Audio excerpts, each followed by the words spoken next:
Hello students, welcome back again your economics station unlock economics. आज हम लोग aggregate demand और एग्रीगेट सप्लाई का पार्ट टू करने वाले हैं। हमने पिछली क्लास के अंदर पार्ट वन कर लिया था। अगर आप लोगों ने वीडियोस को नहीं देखा पुरानी तो प्लेलिस्ट में जाइए, सारी वीडियोस आपको प्लेलिस्ट पर मिल जाएगी। चैनल को सब्सक्राइब करना, बेल आइकन दबाना और ज्यादा से ज्यादा क्या करना, शेयर करना। हमने पिछली क्लास के अंदर ये टॉपिक कर लिया था कि एग्रीगेट सप्लाई का डायग्राम कैसा बनता है। तो मैंने बताया था एग्रीगेट सप्लाई का डायग्राम 45 डिग्री का बनता है, ठीक है, बता दिया था। आज की क्लास के अंदर हम पार्ट टू के अंदर और आगे पढ़ेंगे। क्या पढ़ेंगे? तो ब्रेक इवन पॉइंट क्या होता है। ब्रेक इवन पॉइंट क्या होता है?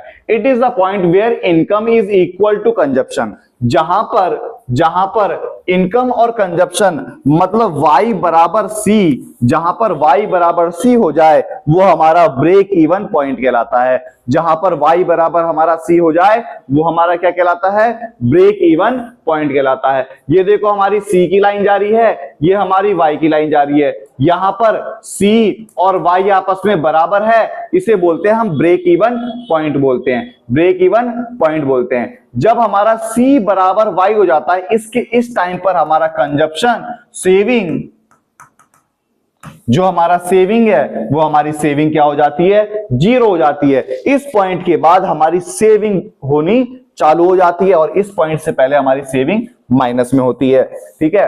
अब ये देखो इक्विलिब्रियम लेवल ऑफ आउटपुट और इनकम का हम equilibrium level of output check करेंगे। ये देखो जहां पर AD बराबर AS हो जाए वो हमारा इक्विलिब्रियम कहलाता है। Equilibrium level income output approach, देखो क्या बोला, in this approach equilibrium level output GDP is achieved when aggregate demand is equal to aggregate supply. जहां पर एग्रीगेट डिमांड और एग्रीगेट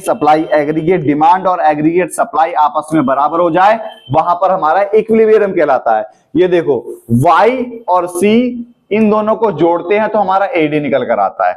C और I हमारा प्लस होगा तो हमारा क्या निकल कर आएगा? AD का फॉर्मूला क्या होता है? C प्लस I होता है हमारा फॉर्मूला। हमने इन दोनों को जोड़ा, इसको जोड़ा, तो देखो ये वाली लाइन आ गई हमारी, ठीक है। हमारी S निकलती है वो कैसे निकलती है? AS का फॉर्मूला होता है C प्लस S। तो अगर हम AS में से माइनस कर देंगे C तो हमारा क्या निकल जाएगा? S निकल जाएगा। या हम AD में से C माइनस करेंगे तो भी हमारा S निकल जाएगा। ये देखो 200 में से 150 घटाया तो माइनस में आ गया, ठीक है। फिर उसके बाद हमारी सेविंग क्या आ गई? यहां पर 0 आ गई। फिर हमारा 50 आ गया, मतलब सेविंग क्या हो रही है? हमारी बढ़ती भी जा रही है। देखो मिटा के दिखा देते हैं हम तुम लोगों को। चैनल को सब्सक्राइब करना, बेल आइकन दबाना, ज्यादा ज्यादा क्या करना, शेयर करना। हमने इसको जोड़ा, इन दोनों को जोड़ा 200, इन दोनों को जोड़ा 250, इन दोनों को जोड़ा 300, इन दोनों को जोड़ा 350, जोड़ा 400 आ गया। हमने क्या पढ़ा? जहां पर AD और AS आपस में क्या होगा? बराबर होगा, उस पॉइंट पर हमारा क्या होगा? इक्विलिब्रियम पाया जाएगा। यहां पर देखो हमारा 300 और 300 दोनों आपस में क्या है? यहां पर AD और AS आपस में क्या है? बराबर हैं, और जहां बराबर होता है वहां पर हमारा क्या होता है? इक्विलिब्रियम पाया जाता है। ये देखो अब अगर हम डायग्राम के हिसाब से देखें, यहां पर AD और AS आता है, यहां पर हमारा फुल एम्प्लॉयमेंट आता है। फुल एम्प्लॉयमेंट मतलब इनकम आएगी। हमारा Y का डायग्राम जो है 45 डिग्री के एंगल से जाता है, और AD का डायग्राम क्या? C प्लस S कहलाएगा। जहां पर दोनों आपस में कहलाएंगे, बराबर कहलाएंगे, वो क्या हो जाएगा? हमारा full equilibrium, full employment equilibrium, पूर्ण रोजगार संतुलन कहलाया जाएगा। वो पॉइंट क्या कहलाएगा? हमारा पूर्ण रोजगार संतुलन कहलाएगा, ठीक है। फिर इसके बाद what happen AD AS greater than और what happen AD less than AS। अब देखो क्या होगा जब AD ज्यादा होगा, क्या होगा जब AD कम होगा? When AD is greater than AS, जब AD ज्यादा होगा किसकी कंडीशन में? AS की कंडीशन में goods and services in the economy tends to be less their demand. इसका मतलब जो डिमांड है ना वो क्या है? ज्यादा हो रही है, और सप्लाई क्या हो रही है? कम हो रही है। मतलब डिमांड हो रही है 100 की और सप्लाई कितनी की हो रही है, 50 की हो रही है। वस्तु और सेवाओं की डिमांड क्या हो रही है, सप्लाई की तुलना में ज्यादा हो रही है। Producer need to produce more goods and services in the economy. फिर उसके बाद अगर हमें ये बराबर करना है तो जो प्रोड्यूसर है, प्रोड्यूसर चाहेगा कि वो ज्यादा से ज्यादा सामान का उत्पादन करे, ठीक है। Whole existing stock sold out producer would suffer the loss of unfulfilled demand. अब देखो क्या है, डिमांड हो रही है 100 की और सप्लाई कितने की हो रही है, सिर्फ 50 की। प्रोड्यूसर को चाहेगा कि उत्पादन ज्यादा से ज्यादा करे तभी बराबर होगा। लेकिन ये जो सप्लाई हम 50 की कम कर रहे हैं, अगर हम 50 ज्यादा करते, बिल्कुल बराबर सामान बेच देते तो प्रॉफिट होता। क्या हुआ, जो प्रॉफिट होने वाला था उस प्रॉफिट का क्या हो गया, नुकसान हो गया। जो प्रॉफिट होने वाला था उस प्रॉफिट का क्या हो गया, नुकसान हो गया, जिस कारण से प्रोड्यूसर को क्या उठाना पड़ेगा, अनफुलफिल्ड डिमांड के कारण वो लोगों की डिमांड को पूरा नहीं कर पाया, जिसके कारण से उसे लॉस उठाना पड़ेगा। मेरे पास बहुत सारे बच्चों के मैसेज आ रहे हैं, सर जी हमें पढ़ा दो, हमें पढ़ा दो, हमें पढ़ा दो।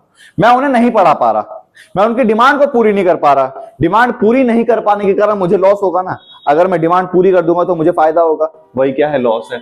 अगर क्या होगा, एडी कम होगा एएस से, तो इसका मतलब डिमांड हो रही है 100 की और सप्लाई हो गई कितने की, 200 की। सामान बिना बिका हुआ बचा रह जाएगा, स्टॉक बढ़ जाएगा। क्या बोला, economy tends to exceed their demand. Demand से ज्यादा सामान बन गया, ये एडी है, ये एएस है, डिमांड से ज्यादा सामान बन गया। As result some goods remain unsold. इसका मतलब सिर्फ 100 ही सामान बिकेगा, 100 बिना बिका हुआ सामान रह जाएगा। जब 100 बिना बिका हुआ सामान रह जाएगा, to clear unwanted stock the producer would plan to cut production.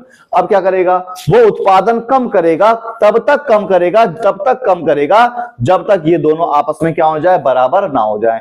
Consequently AS would reduce become equal to AD. फिर एएस उसे कम करता रहेगा। अब देखो सामान बिक कितना है, 100 ही बिक रहा है, हमने सामान बना कितना लिया, 200। अगर ये 200 सामान बिक जाता तो भी प्रॉफिट होता, नहीं बिका, अनवांटेड स्टॉक हमारा बढ़ गया, जिस कारण से क्या हो गया, लॉस हो गया। समझ में आया, समझ में आया तो चैनल को कर देना सब्सक्राइब। अब देखो, अब एस बराबर आई अप्रोच, एस बराबर आई अप्रोच, ये क्या है, हमने पढ़ा एडी बराबर एएस अप्रोच पढ़ा, एडी बराबर एएस अप्रोच पढ़ा। हमने एडी का फॉर्मूला पढ़ा सी प्लस आई होता है और एएस का फॉर्मूला पढ़ा सी प्लस एस होता है। अब देखो सी से सी कट गया, इस तरफ आएगा कट जाएगा, तो आई बराबर क्या हो गया, एस हो गया। देखो बराबर हो गया, यही हमारा है एस और I approach. In saving investment approach equilibrium level output GDP achieve when plan saving is equal to plan investment. मतलब जब S बराबर I हो जाएगा, जब S बराबर I हो जाएगा तो भी इक्विलिब्रियम होगी। एक इक्विलिब्रियम तो होती है AD बराबर AS से, ये वाली इक्विलिब्रियम आ गई S बराबर I से, ठीक है। अब देखो शेड्यूल क्या है, Y इनकम कितनी आ गई 100, इन्वेस्टमेंट कितना कर दिया 10 का, तो ये -10 होगा। इन्वेस्टमेंट तो हमारी हमेशा फिक्स ही रहती है। इनकम बढ़ी, सेविंग क्या हो गई, इनकम 200 हो गई, सेविंग बढ़ गई। अब देखो क्या होगा, जहां पर S बराबर I हो जाएगा, जहां पर S बराबर I हो जाएगा, जहां पर S बराबर I हो जाएगा, वो क्या हो जाएगा, इक्विलिब्रियम हो जाएगा। हमारी ये देखो, ये हमारा, ये तो Y का डायग्राम हो गया, ये हमारा I होता है, यहां नीचे इनकम आती है और S हमारी नेगेटिव से जाती है ना, जहां पर I बराबर S हो जाएगा वही तो हमारा संतुलन होगा, वही हमारा फुल एम्प्लॉयमेंट इक्विलिब्रियम हो गया। पॉइंट E, ये क्या है, E है ना, point E is equilibrium point where S equal to I full employment. Level of income 200। जब इनकम 200 है, जब इनकम 200 है तो हमारी इक्विलिब्रियम आती है। जब इनकम 200 है तो हमारी क्या आ रही है, इक्विलिब्रियम आ रही है। जब इनकम हमारी इसमें क्या आ रही है, जब इनकम हमारी 300 है तब इक्विलिब्रियम है, और इस कंडीशन में क्या है, इक्विलिब्रियम 200 है। तो अब देखो ये तो हमारे टेबल के अनुसार है, टेबल के अनुसार है, लेकिन अगर टेबल और वैल्यू अगर दोनों सेम है तो दोनों कंडीशन में इक्विलिब्रियम वही मिलेगा जहां पर इनकम क्या होगी, बराबर होगी। आगे देखते हैं क्या होगा जब S ज्यादा हो जाए या S कम हो जाए। It imply that when plan of saving is greater than plan of investment, मतलब जब एस ज्यादा हो जाए आई से, is to circular flow of income accordingly overall expenditure in the economy would remain lower. मतलब देखो सेविंग ज्यादा कर रहे हैं हम, सेविंग ज्यादा कब होगी? जब एक व्यक्ति खर्च कम करेगा। मेरे पास 1000 रुपए आए और मैंने खर्च सिर्फ 100 ही रुपए करे, तो 900 बच जाएंगे ना। जब मैं खर्चा कम करूंगा तो सेविंग क्या हो जाती है? बढ़नी चालू हो जाती है। ओवरऑल एक्सपेंडिचर इज द क्या लिखा लेगा? लोअर। मतलब जब एक इंसान, एक इकोनॉमी के अंदर जो लोग हैं वो खर्चा कम करेंगे तो क्या होगी? सेविंग ज्यादा होगी। ठीक है, सेविंग ज्यादा होगी। सम आउटपुट रिमेन अनसोल्ड। जब मैं खर्चा ही नहीं करूंगा, मैंने सिर्फ खर्चा ही 100 रुपए करा, तो मार्केट में सिर्फ 100 रुपए का ही तो सामान बिकेगा। तुम्हारे पास 1000 रुपए आए, तुमने सिर्फ 50 रुपए ही खर्च करे, तो मतलब मार्केट में सिर्फ 50 रुपए का ही तो सामान बिक रहा होगा, 50 रुपए का ही सामान बिक रहा होगा। और फिर बाकी का जो क्या लिखेगा? सामान अनसोल्ड रह जाएगा। Producer will have undesired stock, जिस कारण से प्रोड्यूसर के पास स्टॉक क्या हो जाएगा? बढ़ता चले जाएगा। एक एग्जांपल देखते हैं, हम समझ में आ जाएगा। देखो, एक इकोनॉमी है, इस इकोनॉमी के अंदर 10 प्रोड्यूसर हैं, सबने मिलकर 1 लाख रुपए का सामान बना दिया। और इसी इकोनॉमी के अंदर 10 लोग हैं, वो 10 लोग जो खर्चा कर रहे हैं वो खर्च कर रहे हैं सिर्फ 1000 रुपए, तो मतलब 9,009 इतने रुपए का सामान बिना बिका हुआ रह जाएगा, अनडिजायर्ड स्टॉक रह जाएगा। The producer will low plan loser output, the process will continue. तो फिर क्या करेगा? सामान बिना बिका हुआ रह जाएगा, सामान बिना बिका हुआ रह गया तो भी लॉस। तो अब वो सामान कम बनाएगा, तब तक कम बनाएगा जब तक वो जो स्टॉक बचा हुआ है वो क्लियर ना हो जाए। समझ में आया? ऐसे ही देखो यहां पर लिखा हुआ है, जब एस ज्यादा होगा, एस कम होगा आई से, सेविंग कम हो रही होगी, तो लोग खर्च ज्यादा कर रहे होंगे। जब खर्च ज्यादा कर रहे होंगे तो लोग पैसा नहीं बचा पा रहे होंगे। तुम्हारे पास 1000 रुपए है, तुमने 900 रुपए इस बार खर्च कर दिए, तो 100 रुपए बचे ना। जब इंसान खर्च ज्यादा करेगा तो सेविंग क्या करेगा? कम करेगा।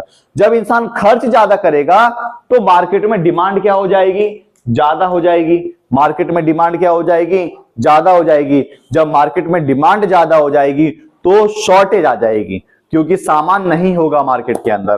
तो उस समय प्रोड्यूसर ज्यादा सामान बनाने की कोशिश करेगा। फिर क्या होगा? जब ज्यादा सामान बनेगा तब तक बनाएगा जब तक एस बराबर आई ना हो जाए। समझ में आई? ये पेपर में बहुत बार आया हुआ है, एग्जाम में बहुत बार आया हुआ है। ठीक है, फिर इसके बाद एक्सेस डिमांड क्या होती है? एक्सेस डिमांड क्या होती है? It refers to the situation when aggregate demand AD is excess aggregate supply. मतलब जब एडी ज्यादा होगा एएस से, इस कंडीशन को बोलते हैं एक्सेस डिमांड। जब एडी ज्यादा होगा एएस से तो इस कंडीशन को बोलते हैं एक्सेस डिमांड। इसमें full employment level of output in the economy. मतलब इकोनॉमी में ना संतुलन है, इकोनॉमी में संतुलन है। जितने लोगों को रोजगार चाहिए सबको काम मिल रहा है, फिर भी डिमांड बहुत ज्यादा हो रही है। एक इकोनॉमी के अंदर 100 लोग हैं और 100 के 100 लोगों को काम मिल गया और सब लोग उतना ही काम कर पा रहे हैं जितनी उनकी क्षमता है। 100 लोग काम कर रहे हैं तो ये 1000 सामान बना रहे हैं, 1000 सामान बना रहे हैं, लेकिन डिमांड 2000 की हो रही है। इकोनॉमी में है कितने लोग? सिर्फ 1000 लोग ही है ना। इकोनॉमी में सिर्फ 1000 लोग ही हैं और 1000 लोगों को काम मिल गया। इकोनॉमी में सिर्फ 100 लोग हैं, 100 के 100 लोगों को काम मिल गया। इन 100 लोगों की काम करने की क्षमता है 1000 सामान बनाने की, और डिमांड हो रही है 2000 की। उनकी क्षमता तो सिर्फ 1000 की है ना, और लोग भी हैं 100। इंसान तो बढ़ नहीं सकते, मतलब फुल एम्प्लॉयमेंट की कंडीशन बनी हुई है और डिमांड हो गई मार्केट में ज्यादा। जब ये वाली कंडीशन आती है कि सब लोगों को रोजगार मिला हुआ है फिर भी डिमांड बहुत ज्यादा हो रही है, तब होता है एक्सेस डिमांड। इस कंडीशन में क्या होगा? ये देखो, यहां पर हमारा एडी और एएस दोनों यहां पर हमारा इक्विलिब्रियम पॉइंट है, यहां पर होना चाहिए था, यहां पर संतुलन होना चाहिए था। सभी ने माना कि यहां पर मिलेगा, लेकिन अर्थव्यवस्था में क्या हुआ? लोगों की डिमांड हो गई बहुत ज्यादा, लोगों की डिमांड क्या हो गई, बहुत ज्यादा, और पहुंच गया यहां पर, पहुंच गया यहां पर। तो इससे क्या होगा, इन्फ्लेशनरी गैप, इससे महंगाई आ जाएगी। सामान बन रहा है सिर्फ 1000, डिमांड हो रही है 2000 की, डिमांड हो रही है 2000 की। वो डिमांड हम पूरी नहीं कर सकते क्योंकि सभी लोग काम पर लगे हुए हैं, उतने ही उत्पादन हो सकता है, तो महंगाई आ जाएगी ना। तो इस कारण से इतनी महंगाई बढ़ गई, इन्फ्लेशनरी गैप हो गया। समझ में आया, इन्फ्लेशनरी गैप, ये वाला जो गैप निकल कर आया, ये इन्फ्लेशनरी गैप निकल कर आया, ये वाला महंगाई उत्पन्न हो गई। When autonomous investment increase the AD shift parallel upward. अब देखो हमारा क्या होगा, जब बढ़ गया तो एग्रीगेट डिमांड क्या हो जाएगी, बढ़ जाएगी। ठीक है, causes of excess demand, inflationary gap. AD ज्यादा क्यों हो जाता है एएस से, क्यों होगा, क्योंकि कंजप्शन मतलब खर्चा ज्यादा होने लग जाएगा, इन्वेस्टमेंट भी बढ़ जाएगा। सरकार जो है increase the final consumption, investment expenditure, सरकार भी खर्चा करने लग जाएगी। एक्सपोर्ट बढ़ जाता है, इंपोर्ट कम हो जाता है।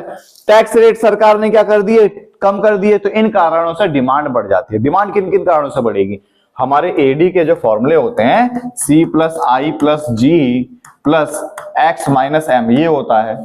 ठीक है, C बढ़ गया, ये बढ़ गया, ये बढ़ गया, या ये बढ़ गया, इनमें से कोई भी कंपोनेंट बढ़ जाएगा तो एडी बढ़ जाएगा। तो इन कारणों से डिमांड बढ़ जाती है।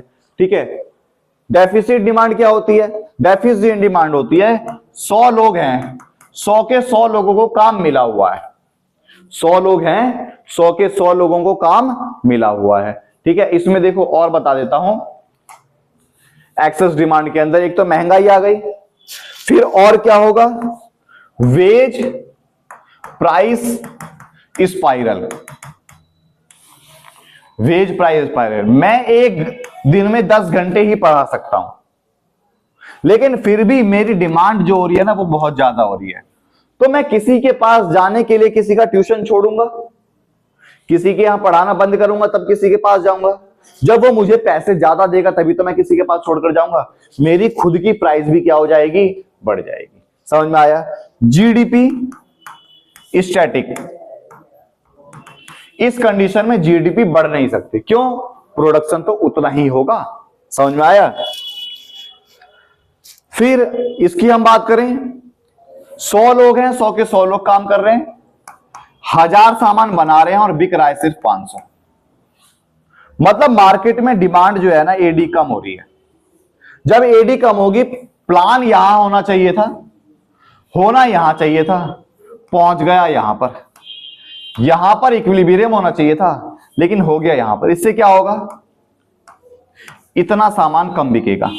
जब इतना सामान कम बिकेगा तो जीडीपी क्या हो जाएगी, लो हो जाएगी ना, जीडीपी कम हो जाएगी। वही देखा है, देखो डिफ्लेशनरी गैप मतलब मंदी आ जाएगी, मंदी आ गई ना। बना 1000 सामान, बिक रहा है सिर्फ 500, तो हमें सस्ते सस्ते में निकालना पड़ेगा ना, मंदी आ जाएगी।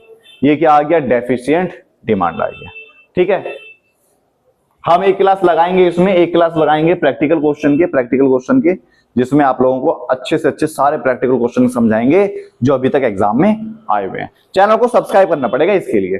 ठीक है, अब इससे क्या होगा, पहला तो आ गया डिफ्लेशनरी गैप आ गया, जिसे बोलते हैं मंदी। इसमें जीडीपी क्या हो जाएगी, लो हो जाएगी। अनवांटेड स्टॉक, हमारा अनवांटेड स्टॉक रह जाएगा। ठीक है, एडी कम क्यों होता है, सी कम हो गया, आई कम हो गया, जी कम हो गया, या एक्स माइनस एम कम हो गया। इनमें से कोई भी कंपोनेंट कम होगा वो हमारा क्या हो जाएगा, एडी कम हो जाएगा। ठीक है, समझ में आ गया। तो हमने आज डेफिसिट डिमांड, एक्सेस डिमांड को बहुत अच्छे से कवर करा। इससे रिलेटेड कोई भी आपके कोई क्वेरीज हो, चैनल को सब्सक्राइब करके आप कमेंट करके पूछ सकते हैं, आपको सारी डिटेल वहां बताई जाएगी।